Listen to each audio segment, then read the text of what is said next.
Today in my kitchen, I'm going to show you how to make my brilliant banana bread, and you're going to love it.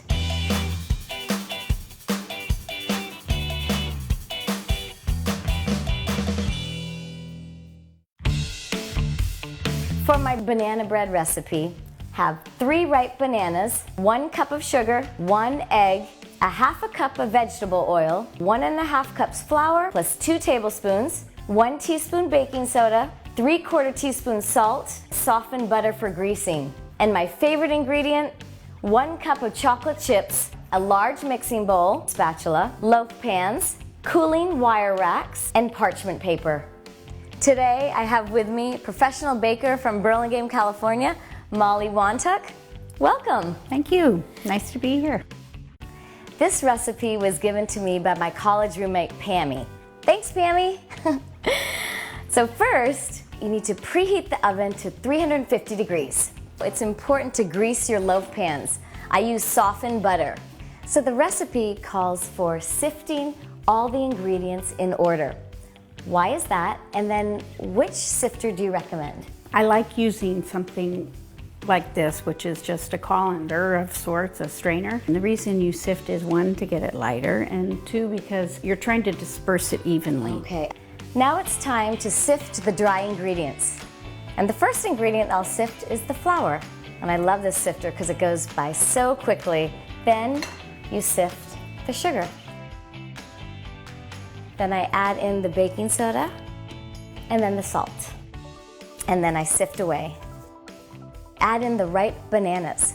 So I have some really nice ones here. And I just break it up into little pieces right into the dry mixture.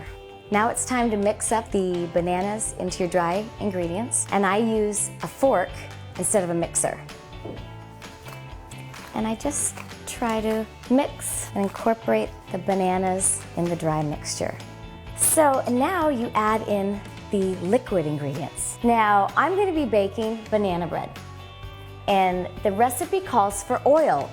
Do you prefer using butter or oil? For a quick bread, I usually use oil, and that's because it creates more moisture and tenderness.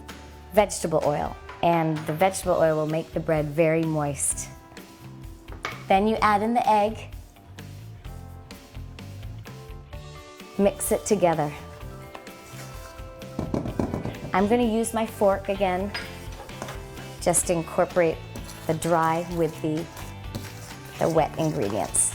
Now, I know I'm nutty, but I do not put any nuts in my baked goods. What I put in are chocolate chips, and I always add quite a bit. Carefully incorporate the chocolate chips into the batter. Now it's time to put into the loaf pans, and you don't want to fill it to the brim because it will rise.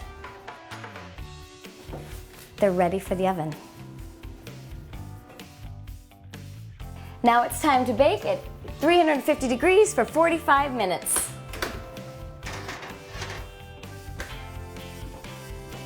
With this banana bread recipe, I tend to underbake my bread because I like it moist. Do you recommend that? So the main thing is knowing your oven, depending on what I'm baking. But like a bread, I'd probably check 5 minutes ahead of time and just make sure that it's where you want it to be, and then add if you need to. Now I'm going to check for its doneness, and what I do is I use a wooden skewer and I check it in the middle of the loaf, and if no cake batter is shown on the wooden skewer, that means it's done. So I'll pull it out and I'll put it on the cooling rack for 15 minutes.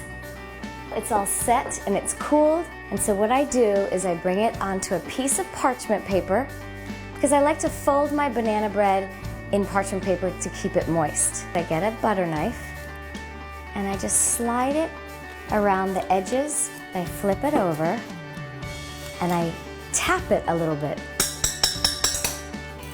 And then I just see, oh, how fabulous.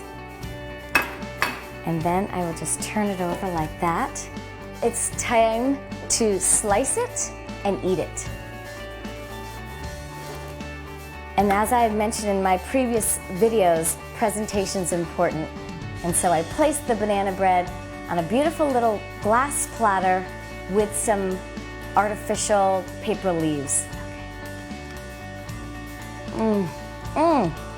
I taste so much of the chocolate, and the bananas are chunky. This is my best one so far. You're going to love it.